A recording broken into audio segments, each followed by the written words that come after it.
Hello दोस्तों, आप सबका स्वागत है आपके YouTube चैनल BS क्लासेस में। तो आइए चक्रवर्ती ब्याज करते हैं। आज चक्रवर्ती ब्याज स्टार्ट करेंगे। लेकिन चक्रवर्ती ब्याज स्टार्ट करने से पहले मैं आपको बता दूं कि चक्रवर्ती ब्याज वो ब्याज होता है जो ब्याज पर भी ब्याज लगता है प्रत्येक वर्ष। लेकिन साधारण ब्याज और चक्रवर्ती ब्याज पहले वर्ष के समान होते हैं हमेशा। जब अगर मैं कहूँ यहाँ से साधारण ब्याज पहले वर्ष का 100 रुपये है तो उस पर कोई ब्याज तो नहीं लगा, केवल वही 100 रुपये तो ब्याज है। इस पर ब्याज नहीं लगा सकते, इसलिए हम चक्रवर्ती ब्याज और साधारण ब्याज को बराबर ही काउंट करते हैं ना। अब देखिए, यदि चक्रवर्ती ब्याज और साधारण ब्याज का अंतर पूछ लिया जाए तो अंतर निकलेगा जो नेक्स्ट ईयर से जो ब्याज काउंट होगा ना उससे अंतर निकलता है हमेशा, क्योंकि साधारण ब्याज और चक्रवर्ती ब्याज पहले साल का सेम होता है। ये बात समझ में आ गई आपको। अब मैं बताऊंगा तुम्हें कॉन्सेप्ट्स। देखो, कॉन्सेप्ट्स कुछ नहीं है। चक्रवर्ती ब्याज 3 से 4 तरीके से हो जाता है। आपको मैं सारे तरीके बताऊंगा, बस आप ध्यान से देखते रहे। ये क्लास क्या पता आपको लगेगा पहली बार में कि डिफ़िकल्ट है, पहली बार में लगेगा कि ज़्यादा कैलकुलेशन है, दूसरा तरीका लगेगा अच्छा है, तीसरा अच्छा लगेगा। लेकिन सारे के सारे मैं तरीके कराऊंगा आपको, जो आपको अच्छा लगे उससे सवाल करना। तो देखिए, मैं पहला तरीका कैसे बता रहा हूँ। पहला तरीका होता है मल्टीप्लाई फैक्टर का। पहला तरीका मल्टीप्लाई फैक्टर का होता है। मल्टीप्लाई फैक्टर का मतलब, यदि मैं यहाँ से कह दूँ, सुनो मेरी बात, आपने ना पहले, इसे छोड़ो अभी, आपने पहले 8वीं क्लास में पढ़ा होगा कि चक्रवर्ती ब्याज का एक चैप्टर होता है, उसमें एक फॉर्मूला होता है। फॉर्मूला आप सबको पता होगा वैसे। फॉर्मूला होता है अमाउंट बराबर प्रिंसिपल गुना 1 प्लस R/100 और टाइम। ये तो होता है। यहाँ पे बहुत जगह यहाँ पे n भी लिखते हैं, n टाइम तक, यानी ये टाइम पावर होती है। ये हमारा फॉर्मूला होता है, ठीक है। लेकिन इससे नहीं करना है सवाल। इससे सवाल करेंगे तो हमें कंपटीशन में थोड़ी बैठना है, हमें कंपटीशन में बैठना है, हमें 8वीं क्लास की परीक्षा थोड़ी देनी है। तो देखिए अब क्या करता हूँ मैं।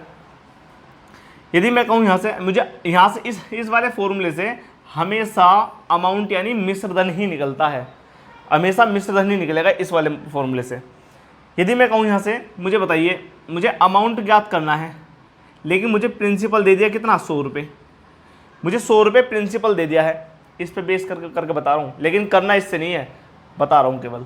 100 रुपये में दे दिया प्रिंसिपल, तो R% मेरी है 10%। मान लिया मैंने R% मेरी 10% है, दर वार्षिक कितनी है, 10%। और टाइम दे दिया उसने 2 वर्ष का, टाइम उसने 2 वर्ष का दे दिया। 2 वर्ष मैंने यहाँ पे क्यों लिया, क्योंकि पहले वर्ष का साधारण और चक्रवर्ती ब्याज सेम होता है। ये मैं तीसरी बार बोल रहा हूँ, ठीक है। अब देखिए, मैंने 2 वर्ष ले लिए यहाँ पे। अगर मैं यहाँ पे लगाऊँ, अमाउंट मुझे निकालना है, तो प्रिंसिपल मेरा कितना है, 100 रुपये। 100 रुपये रख दिया मैंने यहाँ पे, इंटू 1 प्लस R% मेरा कितना है, 10% रख दिया बटे 100। मुझे बताइए टी का मान कितना है यहाँ पे, 2 वर्ष, तो 2 मैंने यहाँ रख दिया। यहाँ तक समझ में आया। चलिए आगे चलते हैं। देखो अब मैं क्या करूँगा, इसे एक तरफ कर लो। यदि मैं कहूँ 100 गुना 1 0 से 1 0 कैंसिल आउट हो जाएगी। 10 की मल्टीप्लाई में 1 में करूँगा तो 10 आएगा, 10 में 1 जोड़ूंगा तो 11 आएगा। इसका मतलब 11 बटे 10 हो गया। और ये कितनी बार मल्टीप्लाई है, ये है 2 बार, पावर 2 है ना यहाँ पे, तो कितना हो जाएगा, पावर 2, यानी 11/2। जितनी पावर होती है हमारी उतना ही मल्टीपल हो जाता है, ठीक है। अब देखिए मैं कैसे करता हूँ। यहाँ पे मल्टीप्लाई हो जाएगी, 100 हो जाएगा, और 100 से 100 कैंसिल आउट हो जाएगा। जो हमारा अमाउंट बनेगा ना वो बनेगा 121 अमाउंट। लेकिन यदि तुमसे CI पूछ ले तो CI कितना बनेगा, 121 माइनस 100, यानी प्रिंसिपल में माइनस कर दूंगा तो हमारा CI बनेगा 21। ये समझ में आया होगा। ये फॉर्मूले से है 8वीं क्लास का तरीका, लेकिन इस तरीके से नहीं करना। अब देखो मैं इसे प्रूफ करके बताता हूँ किस तरीके से करना है। यदि मैं कहूँ यहाँ से, मैं कह रहा हूँ मुझे कितने रुपए दे दिए, उसने 100 रुपये दे दिए, ठीक है। 100 रुपये कितने दे दिए, 100 रुपये दे दिए। और रेट परसेंट मेरी 10% है, 10% रेट परसेंट है मेरी, ठीक है। इसका मतलब दर मेरी वार्षिक 10% है, 1/10 ब्याज लग रहा है उस पर। यानी मुझे बताओ यहाँ से क्या निकलता है, अमाउंट निकलता है ना। यदि 1/10 ब्याज लग रहा है तो मुझे बताओ अमाउंट कितना बन जाएगा। अमाउंट बन जाएगा मेरा 11/10, 11/10 तो बन जाएगा अमाउंट मेरा, है ना। तो मुझे बताइए, तो यदि मैं 10 से 11 को डिवाइड कर दूं तो 1.1 बार जाएगा, है ना, 1.1 बार जाएगा। जो उसका मल्टीप्लाई फैक्टर है वो 1.1 है। रेट परसेंट से हम मल्टीप्लाई फैक्टर निकालते हैं, उसका रेट कितना है 1.1। यदि मैं कहूँ तुमसे, ये ध्यान देना, यदि मैं कहूँ एक वर्ष में 1.1 यानी 10% की वार्षिक दर से जो हमारा ब्याज लगेगा, मल्टीप्लाई करूंगा, इसमें मल्टीप्लाई फैक्टर मेरा इतना है, तो मल्टीप्लाई करता हूँ मैं 1.1 की 100 में, तो हो जाएगा मेरा 110। ये बनेगा मेरा अमाउंट फर्स्ट ईयर का, पहले साल का अमाउंट बन गया मेरा यहाँ पे ये, ठीक है। पहले साल का अमाउंट, 2 साल का कितना है 121। क्या 121 पे अप्लाई होता है? आगे देखते हैं। पहले वर्ष का अमाउंट दूसरे वर्ष के लिए हमेशा, पहले वर्ष का अमाउंट दूसरे वर्ष के लिए हमेशा प्रिंसिपल होता है। तो ध्यान देना कि प्रिंसिपल रहेगा हमेशा। ये देखो, पहले ये प्रिंसिपल है, यहाँ पे क्या बन गया अमाउंट। ये वाला अमाउंट जो नेक्स्ट ईयर आएगा ना, उसके लिए कैलकुलेट होगा प्रिंसिपल के रूप में। किसके? प्रिंसिपल के रूप में। यदि मैं कहूँ, देखो अगले वर्ष एक और वर्ष लगा दिया उसने, अगले वर्ष एक और एक 2 वर्ष, है ना, इसने कहा अगले वर्ष एक और वर्ष, उसका मल्टीप्लाई फैक्टर था 1.1। यानी मैं 1.1 की मल्टीप्लाई करूँगा 110 में 1.1 की मल्टीप्लाई गुना करूँगा मैं कितने में 110 में, तो मेरा कितना आने वाला है 121 आएगा। ये मेरा अमाउंट 2 वर्ष का बन गया। समझ में आया यहाँ तक? अमाउंट 2 वर्ष का इतना ही है। अब आ गया ये देखो, यदि मैं कहूँ अगले वर्ष यानी अगले 1 वर्ष के लिए, फिर मल्टीप्लाई फैक्टर 1.1 है। यदि मैं 1.1 की मल्टीप्लाई 121 में करता हूँ, देखिए कितना आता है, आंसर आएगा मेरा 133.1। यही तो आएगा। ये मेरा अमाउंट बन गया तीसरे वर्ष का। यही कहानी आगे आगे चलती रहेगी। कैसे चलेगी अब देखिए, अब मैं बताऊँ कैसे चलेगी। यदि मैं कहूँ अगले 1 वर्ष के लिए, फिर मल्टीप्लाई फैक्टर 1.1, मल्टीप्लाई होती जाएगी आगे आगे तक, हर जगह मल्टीप्लाई 1.1, यानी इसका मतलब मल्टीप्लाई फैक्टर मेरा 1.1 ही है। आगे मल्टीप्लाई होती रहेगी। अब देखिए, यदि मैं यहाँ से मल्टीप्लाई करता हूँ इसमें, तो कितना आएगा, देखो यहाँ पे पॉइंट इग्नोर कर दो। यदि आप मल्टीप्लाई पॉइंट में करना चाहते हो, पॉइंट को इग्नोर कर दो तुरंत।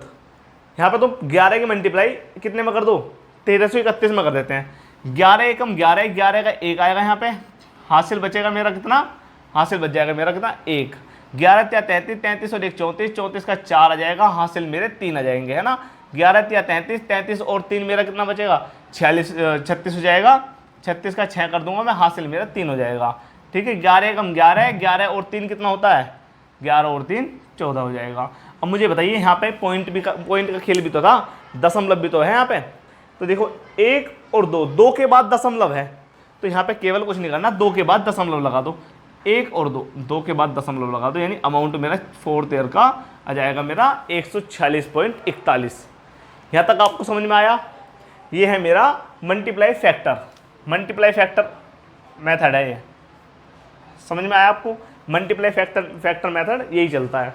अगले वर्ष आएगा फिर वही लगेगा। अब देखो यहाँ पे, यदि वो ये पूछ ले कि 4 वर्ष का मिश्र धन कितना है, देखो 1 2 3 4 वर्ष का मिश्र धन कितना आएगा, इतना, है ना।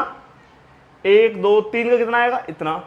1 2 का कितना आएगा 121, और 1 का कितना आएगा, 1 का तो साधारण ब्याज और चक्रवृद्धि ब्याज सेम होता है, तो 1 का तो यही आएगा। या चक्रवृद्धि काउंट कर लो या फिर साधारण काउंट कर लो, सेम रहेगा, है ना। अब देखिए, ये तरीका समझ में आया आपको? अब देखो मैं आगे चलता हूँ थोड़ा सा आगे। ये टाइप नंबर 1 था 8th क्लास के लिए, जो 8th क्लास में पढ़ते थे, है ना, जब का। इसे भूल जाओ, अब इसका कुछ काम नहीं है हमारे पे। काम इसका है और जो आगे बताऊंगा उसका है। देखिए, यदि मैं कहूँ, अब मैं कह रहा हूँ ट्री मेथड।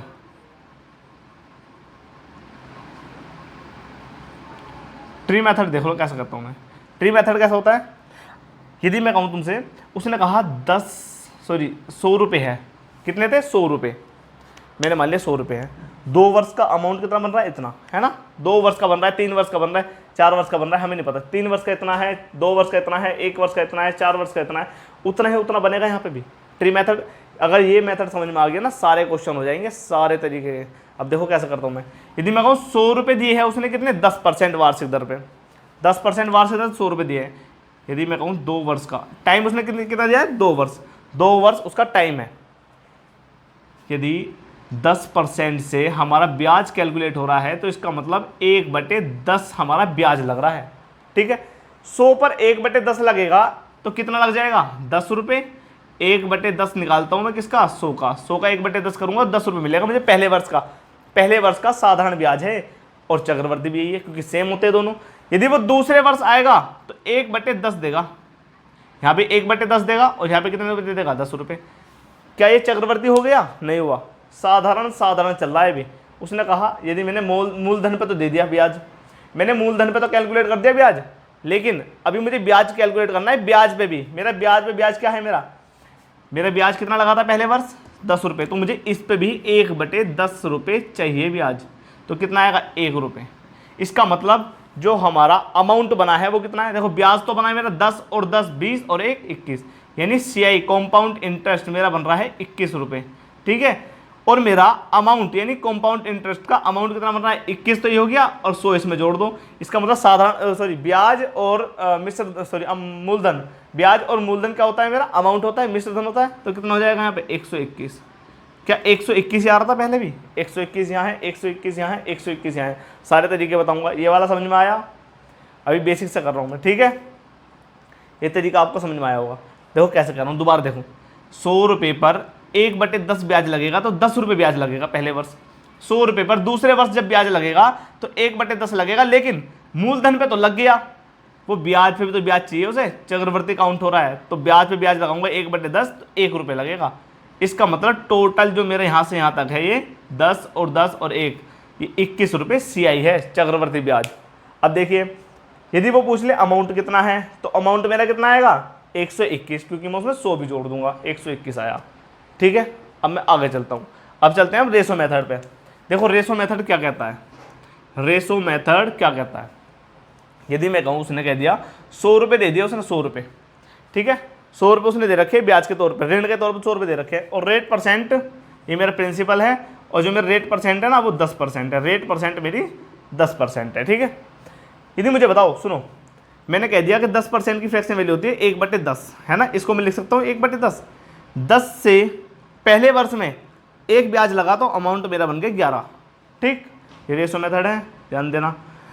फिर 10 से फिर एक मुझे ब्याज लगा दूसरे वर्ष, कितना हो गया 11, है ना। इसका मतलब 10 की 10 में गुना करूंगा तो इसका मतलब मेरा जो प्रिंसिपल बना है ना वो मेरा बना है 100 रुपये, और जो मेरा अमाउंट बन रहा है वो कितना बन रहा है 11 की 11 में गुना करूंगा 121 रुपये, ठीक है।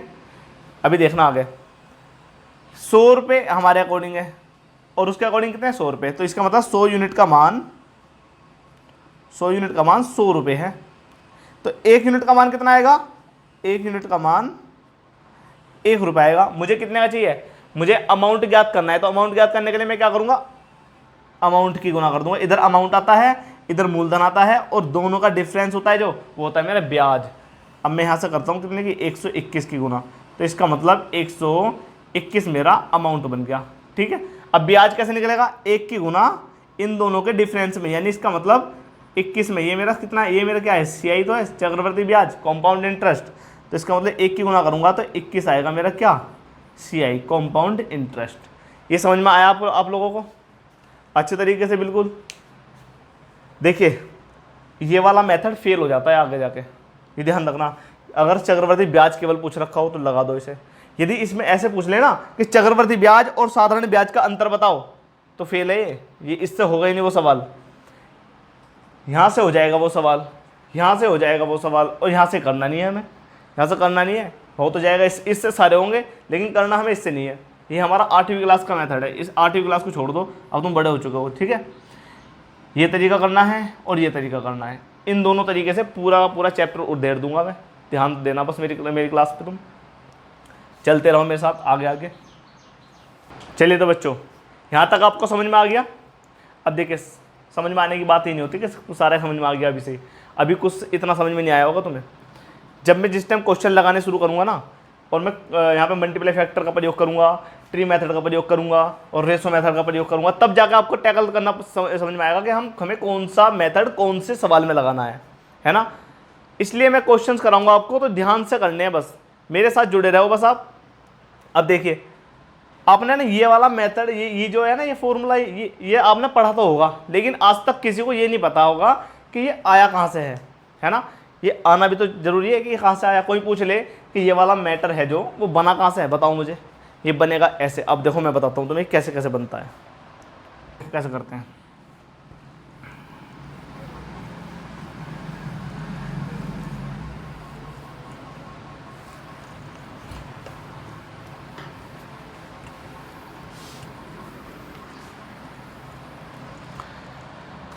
देखिए, यदि मैं मान लूँ कोई हमारा प्रिंसिपल है, मैंने मान लिया वो पी प्रिंसिपल है। प्रिंसिपल मेरा कितना है, पी, ठीक है। उस पर लगने वाला ब्याज है मेरा R%। ब्याज कितना है मेरा, R%, ठीक है। R% मेरा ब्याज है। तो मुझे बताइए, तो मेरा अमाउंट कितना बन जाएगा, अमाउंट कितना बनेगा। उस वाले फॉर्मूले से हमेशा अमाउंट निकलता है ना, तो अमाउंट कितना बन जाएगा मेरा, अमाउंट बन जाएगा 100%। 100% क्या, प्रिंसिपल 100% होता है, 100% plus R%।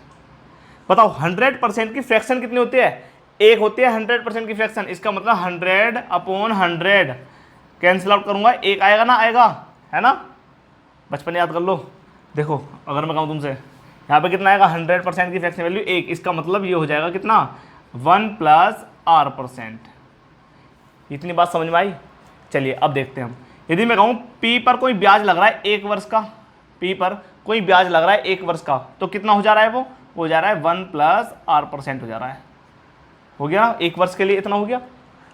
P plus amount कितना बन गया, तो अमाउंट मेरा पहले वर्ष का ये है, पहले वर्ष का अमाउंट ये है। तो मुझे बताओ अगले वर्ष 1 वर्ष के लिए ब्याज लग रहा है, P पर ही लग रहा है, तो कितना बन जाएगा, 1 प्लस, मुझे बताओ सुनो, यदि 1 वर्ष है तो पावर 1 रहेगी, 2 वर्ष है तो पावर 2 रहेगी, 3 वर्ष है तो पावर 3 रहेगी, है ना। इसका मतलब मैं यहाँ से कहता हूँ R% पर दूसरे वर्ष का 1 और 2 वर्ष का कितना लगेगा ब्याज, इतना ब्याज लग गया, ठीक है। अगले वर्ष आया मैं, ये है मेरा प्रिंसिपल 2 का, क्योंकि मैंने ना पहले क्या बताया था, मैंने माना था ये 100 रुपये, ध्यान से याद करो, अभी थोड़ी देर पहले बताया था। 1 ईयर का कितना आया, 110 आ गया था 10% से, है ना, इतना आया था ना। जो हमारा मल्टीप्लाई फैक्टर था 1.1 लग रहा था, यानी यहाँ पे भी कितना लग रहा है, 1% से, सॉरी 1 वर्ष का 1.1 ही लग रहा था, यहाँ पे कितना हो गया 121। इसका मतलब मुझे ये बताइए 100%, यदि मैं यहाँ पे कितना जुड़ रहा है मेरा, यहाँ पे मेरा जुड़ रहा है कितना, देखो 1/10, 10 में 1 जुड़ के कितना हो गया 11, 11 की पावर 1 मान ली मैंने, यहाँ पे 11 की पावर 2 हो रही है, 11 की पावर 3 होगी, 11 की पावर 4 होगी, ऐसी हो रही है ना। आगे देखो क्या करता हूँ मैं, ये बस बात बताने की थी। अब देखिए, यदि मैं कहूँ अगले वर्ष एक वर्ष का लग गया, जो मेरा अमाउंट तीसरे वर्ष का बना है वो कितना बन गया, 1 + R%। कितने वर्ष, 3 वर्ष का। यही तो लग रहा है मल्टीप्लाई फैक्टर, यही तो कहता है मल्टीप्लाई फैक्टर हमारा, यही तो कहता है R% से इतना ब्याज लग रहा है, R% से मल्टीप्लाई फैक्टर कितना हो जाएगा उसका, R% है ना, यानी 0.R%। अब देखो कैसे कर रहा हूँ मैं, मुझे बताइए जो हमारा ब्याज लग रहा है, अगर मैं कहूँ यहाँ से ये चलता कहाँ तक जा रहा है, ये आगे तक जाएगा इन्फिनाइट तक। इन्फिनाइट तक मैंने मान लिया वो वर्ष लगा रहा है n, t वर्ष लगा दिए, n से डिनोट मत करो, t वर्ष लगा दिए उसने, तो कितना आया, मैं कह रहा हूँ यहाँ से n, यहाँ पे t वर्ष के लिए कितना आएगा, 1 + R% ब्याज लग गया t वर्ष के लिए, है ना। तो यहाँ से देखो अमाउंट मेरा कितना बना है, अमाउंट मेरा बना है P इंटू कितना, 1 + R%, है ना, कितने वर्ष के लिए, n वर्ष के लिए, n वर्ष नहीं t वर्ष के लिए। तो कितना हो जाएगा, ये वही तो है, अमाउंट बराबर P इंटू 1 + R/100 और टाइम t। आया फॉर्मूला वही निकल के, समझ में आया आप सबको। चलिए बच्चों, आप सबको समझ में आया होगा। चलिए आज की क्लास को यहीं पे विराम देते हैं और जुड़े रहिए, कल से हम क्लास में क्वेश्चन लगाने स्टार्ट करेंगे, लेकिन ध्यान रखना पहले क्वेश्चन से लेकर और लास्ट क्लास तक साथ में जुड़े रहना। पूरा चैप्टर खत्म हो जाएगा, अच्छे क्वेश्चन कराऊंगा, पहले बेसिक क्वेश्चन, फिर टफ से टफ चलता रहूँगा, मैं 0 से हीरो तक जाऊँगा। चलिए तो धन्यवाद, like and share and subscribe कीजिए माय चैनल और जुड़ रहिए मुझसे। चलिए।